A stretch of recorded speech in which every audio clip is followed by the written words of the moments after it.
but I think that we have done more recently, particularly around the situation on the ground in Syria seems to be extremely worrying. So we estimate that 70,000 people have been displaced, and thousands of families are being pushed further south, where they will eventually meet a closed border with Jordan. What NRC is calling for is for the Jordanian authorities to allow Syrians to seek refuge in their country. We realise that Jordan has done so much over the last years to accommodate so many Syrian refugees, and we are calling for the international community to support Jordan to make this decision to host these refugees. Yeah, I know. It's really sad. And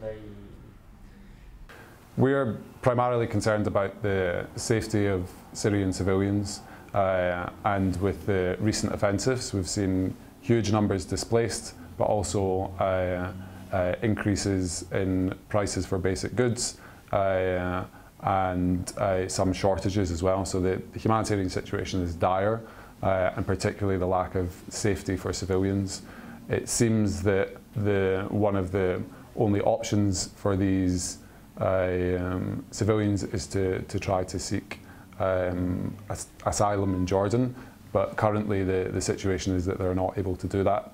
So we would call upon the Jordanian authorities to let Syrians enter their territory, but it's clear that they cannot and should not have to do this alone. There needs to be substantial, significant and urgent support from the international community to provide assistance to Syrians who make it across the border into Jordan. I mean, some plans are in place, but it will depend upon the decision. Well, what we fear is that the 70,000 who have already been displaced, so the thousands of families who are being pushed further south, will come up against a closed border. So they'll be left with virtually no options to flee the fighting, and the humanitarian situation will dramatically worsen.